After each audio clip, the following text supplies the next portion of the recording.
Ian Gary frustré par sa situation actuelle, Sean Brady qui lui est plutôt confiant pour son main event du week-end, mais aussi toutes les actualités majeures du jour. Nous sommes le jeudi 20 mars 2025, c'est le moment MMA, soyez tous les bienvenus.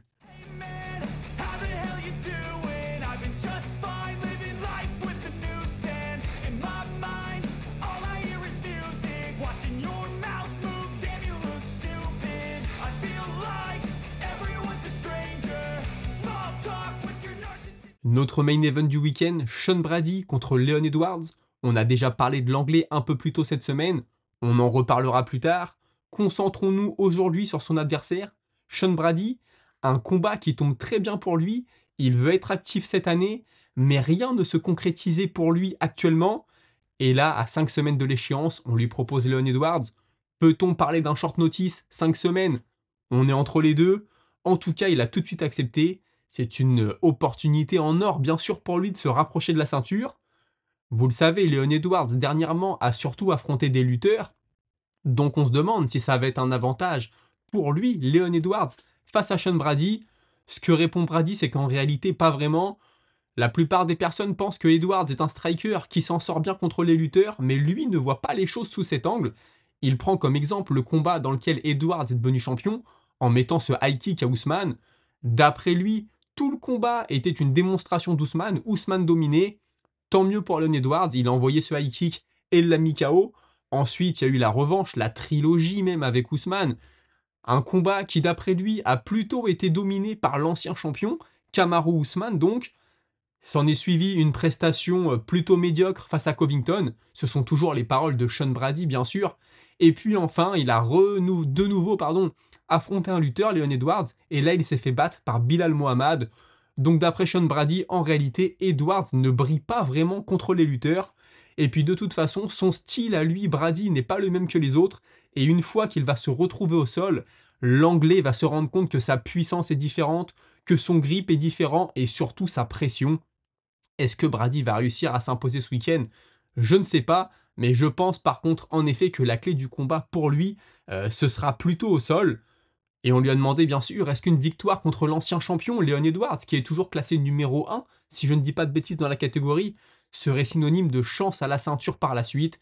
Lui prend les combats les uns après les autres, il ne veut pas se projeter, il fera ce que l'UFC lui demande. Mais bien sûr, on ne peut pas s'empêcher de penser que dans un coin de sa tête, il se sent tout proche du Graal. Un combat qui fait un peu moins parler chez nous en tout cas, mais qui fait grand bruit de l'autre côté de la Manche, c'est celui entre Vucenic et Duncan. On va commencer avec l'Écossais. Duncan, il est sur un 12-2 en carrière. Lui s'entraîne à l'American Top Team aux États-Unis. D'après lui, les conditions sont magnifiques. Ça lui fait énormément travailler sa lutte, premier point. Et en plus, il le fait avec des vétérans et des vétérans qui font partie de l'élite du MMA, de l'élite de l'UFC. Je vous mets une photo à l'écran. Vous reconnaissez des visages très connus. Toujours d'après lui, s'entraîner à l'American Top Team lui permet d'évoluer très vite et de toujours être à jour sur les nouveautés qui arrivent dans le MMA, ce qui ne serait pas le cas s'il était resté en Écosse. Il aurait toujours un wagon de retard, hein. C'est un peu l'idée. Vucenic, c'est un gros nom en Angleterre, et lui, Duncan, à ce stade de sa carrière, c'est ce dont il a besoin. En plus des résultats sportifs, il faut qu'il accroche un gros nom à son palmarès.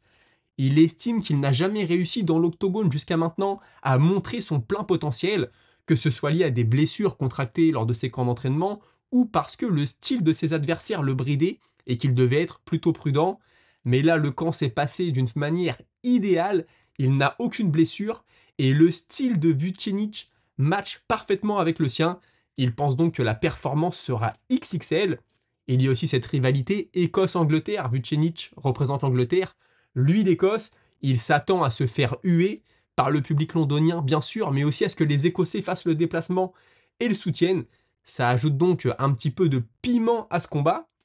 Lui, il est plutôt spectaculaire, Duncan. En tout cas, quand il combat, on sait qu'il peut se passer quelque chose de très intéressant. Le journaliste lui a donc demandé s'il avait une pression à toujours garder ce tel niveau de spectacle dans l'octogone. Est-ce que ça ne pourrait pas parfois lui jouer des tours? D'après lui, pas du tout, il n'y a pas de pression. Lui fait ce qu'il faut pour gagner, peu importe la façon, mais maintenant c'est inscrit en lui. À chaque fois qu'il rentre dans la cage, le spectacle est toujours au rendez-vous. Et puis l'idéal pour lui, ce week-end, ce serait un chaos très rapide dès les premiers échanges et puis rentrer chez lui sans aucune blessure. Son objectif, c'est toujours de terminer son adversaire avant la limite. Maintenant, s'il est réaliste, il s'attend plutôt à 3 rounds de très haute intensité et un combat bien sûr très compliqué et il faudra se dépasser pour le remporter.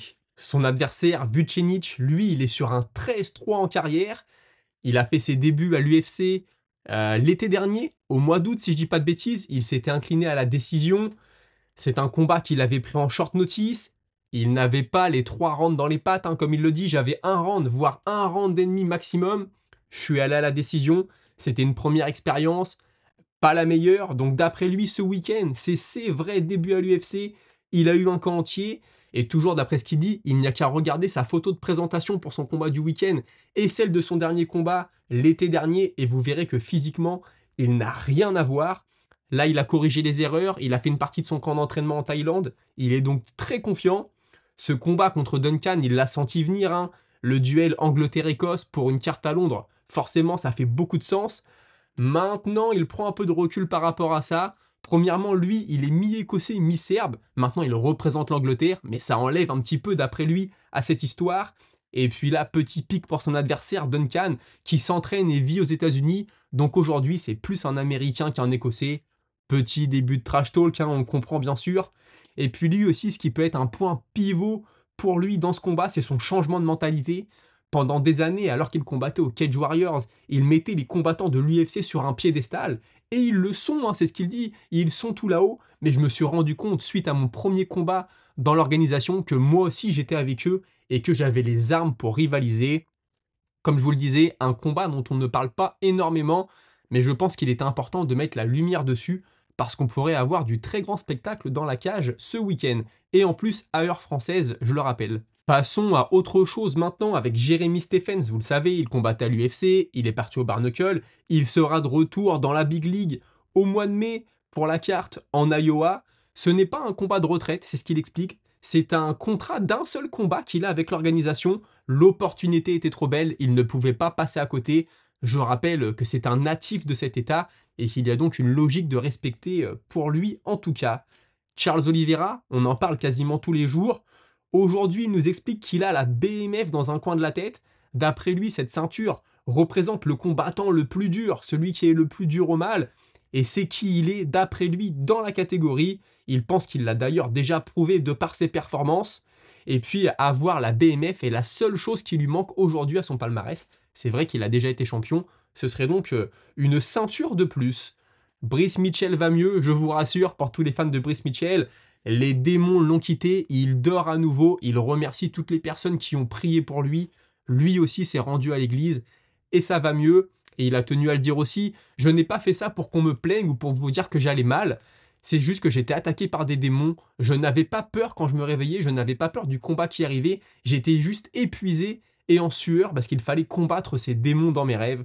En tout cas, elle va mieux, il dort de nouveau et espérons que sa performance dans l'octogone face à Jean Silva soit au rendez-vous dans quelques semaines maintenant. Merab Dvalishvili a classé ses 5 derniers adversaires, hein, du plus facile au plus compliqué. Numéro 1, on retrouve José Aldo. C'est sûrement dû, je pense, à sa takedown defense. On a aussi Petroyan numéro 2. Et pour information, Oumar Nurmagomedov est 5e. Le combat le plus facile donc. Je pense qu'il y a un petit peu d'ironie là-dedans. Il a un peu envie d'aller taquiner son meilleur ennemi daguestanais, d'après moi en tout cas. Magomed Ankalaev, pardon, a tweeté hier: Alex, quand tu es prêt, on y va, tu le mérites, on fera la revanche. Et puis après, il a aussi expliqué qu'il avait accepté une date et un adversaire et qu'il espère que son adversaire lui aussi va accepter et que cette fois ce ne sera pas 5 rounds parce qu'il n'est pas payé à l'heure. Donc on comprend bien, hein, qu'on lui a proposé Pereira avec une date, qu'il l'a accepté et qu'il espère que le combat sera un peu plus spectaculaire. Il a beaucoup reproché à Pereira d'avoir été beaucoup sur la défensive dans leur premier combat. Des chiffres maintenant, ça faisait longtemps. John Jones, depuis qu'il a remporté son premier titre à l'UFC, c'était donc chez les lourds légers, on s'en souvient, il s'est passé 5113 jours. Et au total, depuis ce jour-là, il a passé 2844 jours en tant que champion incontesté. Alors vous me direz pourquoi il n'y a pas les 5000 jours? Parce qu'il y a eu de la suspension, on le sait. Il a aussi laissé vacances à ceinture pendant un moment. Donc en tout cas, John Jones est devenu champion pour la première fois il y a 5113 jours et a régné au total sur les lourds légers et sur les lourds pendant 2844 jours. Je sais déjà que certains vont me dire que l'activité n'a pas été au rendez-vous. C'est vrai que pour ces derniers mois, voire ces dernières années, je ne peux pas vous donner tort. Yann Machado Gary ne comprend pas vraiment ce qui se passe dans la catégorie. Il a eu un combat très serré, 3 rounds à 2 contre Shavkat Rakhmonov, qui est reconnu comme le contender numéro 1, celui qui devrait avoir sa chance à la ceinture. Ce gars-là se blesse et doit avoir une opération du genou, et au lieu de l'appeler lui, on appelle Jack Della Maddalena qui n'a pas combattu depuis un an. La logique n'est pas vraiment respectée d'après lui, mais c'est pas grave, il sera de retour et à son top niveau, c'est ce qu'il a déclaré récemment. Kevin Holland, on le disait hier, il est hyper actif, il combat énormément. Sachez que depuis 2020, c'est le combattant le plus actif de tout le roster de l'UFC. Ce sera ce week-end son 20e combat depuis 2020, même si les victoires ne sont pas toujours au rendez-vous. Chapeau à Kevin Holland. Retour à l'événement du week-end avec le deuxième protagoniste du combat principal. Je vous ai parlé de Sean Brady, maintenant c'est le tour de Leon Edwards. Petit coup de chaud pour lui, il y a quelques photos qui sont sorties, il semblerait qu'il ait une infection, un staph sur le bras droit. Espérons que tout aille bien pour lui et que sa performance n'en soit pas trop affectée. Et Bilal Muhammad, son dernier adversaire en date, celui qui lui a dérobé la ceinture, a fait une sortie. Leon Edwards est un gars qui trouve toujours des excuses. Je pense qu'une fois que Brady va l'avoir amené au sol 2 ou 3 fois, il va trouver la soumission. Brady va le battre parce que Leon Edwards est faible mentalement et lorsqu'il va se retrouver au sol, il va avoir des flashs de ce que je lui ai fait dans l'octogone. Bilal Muhammad, il aime bien taquiner, on le sait, il aime beaucoup taquiner Leon Edwards. C'est vrai qu'au sol, je donne l'avantage à Brady. Maintenant, on a aussi vu Leon Edwards très bien s'en sortir, notamment contre Bilal Muhammad. Dans leur combat, il a quand même passé quasiment un round dans son dos. Donc je pense que la balance est assez équilibrée à ce niveau-là. Une petite rumeur de combat, mais une rumeur insistante, Rose Namajunas pourrait faire face à Miranda Maverick le 14 juin prochain lors de l'UFC Atlanta. Sortons de l'UFC maintenant, le Barnacle, et le Barnacle qui innove, puisque nous allons avoir le droit au BKFC, le Barnacle Ice War, la guerre sur glace. Ça va démarrer au mois de juin, ce sera légal, ce sera reconnu par les commissions, et il va s'agir de combats de Barnacle entre des joueurs de hockey, donc sur des patins à glace et sur une patinoire. Voilà, on repousse une nouvelle fois les limites. Est-ce que ça va fonctionner? Je ne sais pas. Peut-être trouveront-ils leur public là-dedans. Petit crochet par la boxe anglaise maintenant avec Ryan Garcia qui est revenu sur son combat, le dernier combat je crois qu'il a eu si je ne dis pas de bêtises, contre Devin Haney, où il explique qu'il était totalement perdu mentalement, qu'il a bu pendant toute sa préparation, tous les jours d'entraînement. C'était une vraie bataille contre lui-même, contre ses démons internes, et même le jour du combat il a consommé de l'alcool. Mais il est sorti de tout ça, il a eu un déclic, il a réalisé qu'il était en train de gâcher sa vie et tout ça serait maintenant derrière lui. Espérons que le futur lui réserve de bien belles choses.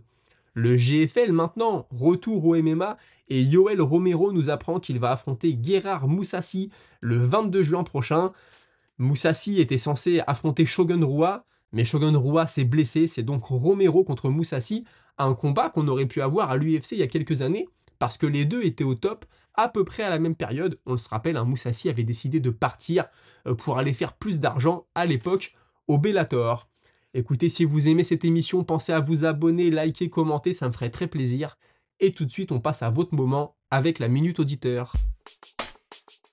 Et je commence avec j'aime bien One Piece, c'est vraiment rageant de voir le PFL gâcher le potentiel qu'ils avaient, ils auraient pu faire de l'ombre à l'UFC, mais entre les tournois où on ne comprend rien, la communication catastrophique voire inexistante, leur chaîne YouTube éclatée et le manque d'activité, sans parler du nombre d'athlètes qui perdent du temps avec eux en étant bloqués sous contrat mais ne pouvant pas combattre.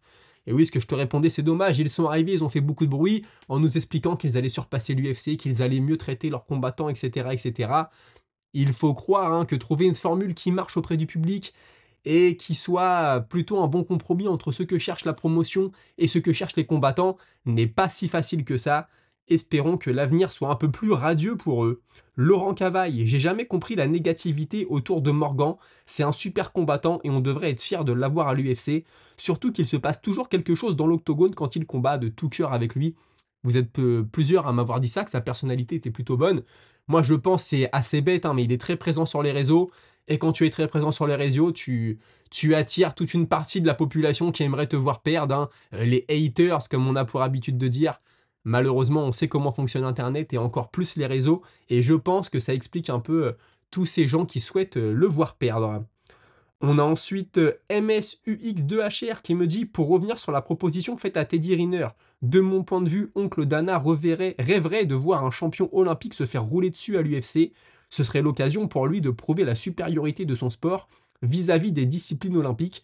Sportivement parlant, ce n'est pas hyper intéressant. Alors j'avais pas pensé à ce point de vue, c'est quelque chose qui est possible, hein. D'un côté, tu amènes un mec qui lui t'amène beaucoup de lumière, potentiellement des sponsors, potentiellement des nouveaux fans, et en plus tu montres que ton sport est supérieur. Ce que tu dis n'est peut-être pas faux. Christopher Johnson, Morgan Charrière ne m'est pas antipathique, c'est un super combattant avec tout un tas de qualités, surtout en striking. Par contre, j'ai l'impression qu'il entre dans la cage sans aucun game plan. Il peut rouler sur certains combattants par ses qualités, mais des fois, il perd contre des mecs qui sont pas forcément meilleurs que lui. Ils ont juste des vrais game plans. Lui, on dirait qu'il vient les mains dans les poches, en mode freestyle ou sparring. Avec de vrais game plans, je pense qu'il pourrait être parmi les meilleurs de sa division. Quand il déclare après une victoire, le game plan c'était de lui botter le cul, ça confirme bien ce que je pense. Il pourrait venir sans corner, ça serait la même. Le dernier combat qu'il a perdu, son adversaire a appliqué un vrai game plan et il a su bloquer Morgan dans tous les aspects du combat et prendre une victoire facile. Je ne sais pas ce que t'en penses, mais je crois que Morgan devrait changer de coach. On verra ce que ça donne ce week-end. Mais s'il perd, ce sera un signal fort pour moi. Alors peut-être que ça manque un peu de stratégie, peut-être que ses coachs sont bons, mais que c'est lui qui n'arrive pas à tenir les consignes, à appliquer les consignes. Quand il avait déclaré que le game plan c'était juste de lui botter le cul, je pense que c'était aussi beaucoup de la communication à Paris devant son public. Il avait voulu jouer un peu de son image. On verra ce qui va se passer ce week-end et peut-être aussi qu'avec l'expérience, il arrivera à être un peu plus posé et à peut-être mettre en place des stratégies dans l'octogone.